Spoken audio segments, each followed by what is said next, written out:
You also did two specials of Barbra Streisand, the very first one she ever did for TV. Right. Now, what I did on that show, the show was done in a studio at CBS. I did the location parts of the show, which were the most interesting. The location for the first one was in black and white, when it was done at Bergdorf Goodman, and in the department store. I remember it. And then the second one, the location was done at the Philadelphia Art Museum. And it was the first time that the Norelco Plumbicon had actually been used on location. And so as a result, nobody, including the video man or any of us, knew anything about the camera. And we were lighting at 20, 25-foot candle level because of the size of the Philadelphia Art Museum. The camera did it. It looked beautiful because we had been comparing it to the ancient instrument, the image orthicon camera we've been used to. And of course, not knowing any better in our ignorance, we got this spectacular result.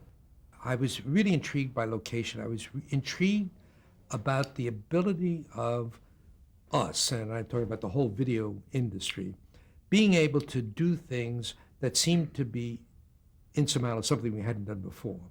And the locations became kind of interesting to me. And here we have, Bergdorf was unbelievably difficult because of the reflections and the mirrors and the everything else. But by that time, I was used to automatically pre-thinking the problems that you're going to have, so that the instrument, when it was placed in a position that was right. We were used to working at lower light levels, of pushing the system to its maximum sensitivity, to making things easy for ourselves, so we're not encumbered by this system, made it work. And so that the effort was to get it to look as good as possible, not just to get an image. And Bergdorf was perfect for it. She couldn't have been more than 18. I mean, very, very young. Absolutely breathtaking skin. It lit so easily. I mean, you'd not even get the lamp focused and she would be illuminated. And it was, and I saw this, and I was used to having some performers easier to light than the other. I never could really explain it. But suddenly you see it was luminous before you started. And of course she was so young and so inexperienced that I never even spoke to her, never heard a peep out of her, right? And she just did what she knew how to do, which was sing, right? But things change. Yes. Now, the second year we were in color, and she brought her curly-haired boyfriend along, didn't know him, kind of nice looking, he sat in a corner, she sat in a corner. The Color Me Barbara, which was the second one, that location was, because of the first year was so successful, was nearly a third of the show. And the art museum. Yeah, we went in on Friday night and we left on Sunday night. We had the museum to ourselves for the weekend, and nobody went home, went to sleep, nothing.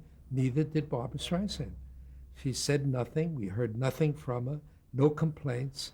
I have somewhere in my scrapbook Life magazine coverage of the show. And there's, of course, Dwight Hemian, very young one, who really was directly responsible for the success of the show visually, because being basically the camera director, right?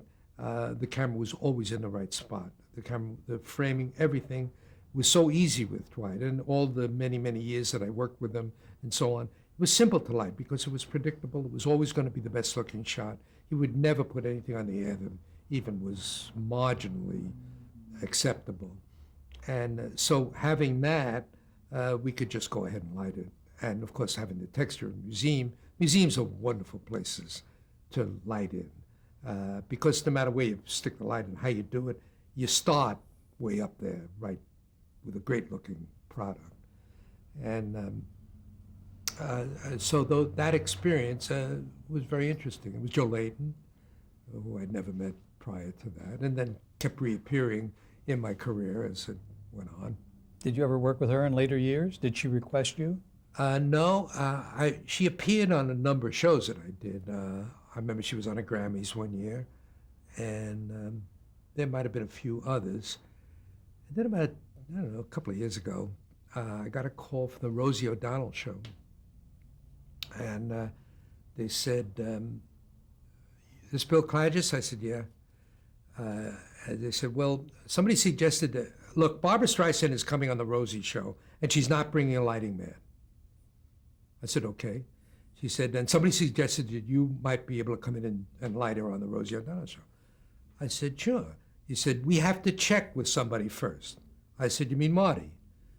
She said, "You know Marty Ehrlichman?" I said, "Of course I do." So I said, "You don't have to call him. I'll call him." So I called him, and I get Marty, and he says, "Bill, you still lighting?" I said, "Marty, you still managing? I'll do it." So I was flown in to do Barbra Streisand, the Rosie O'Donnell show. Now, first of all, when you see Barbara today, which this is, she looks wonderful. I mean, she looks terrific, considering her age, everything. I mean, she looks beautiful.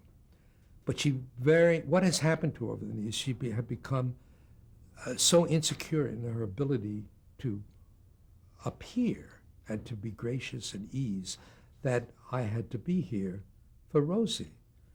And we went through a lot of mind puzzles to get her to appear and get her lighting to appear right. All which I predicted, and all which came as a result of a basic insecurity on her part. I don't mean to be unfair, because when she got on, she was okay, fine. She was Barbra Streisand, because it's a great, wonderful talent, but people do change. She was no longer the little 18-year-old in the corner that didn't say a peep. Had a lot to say, and a lot that isn't what we did at all.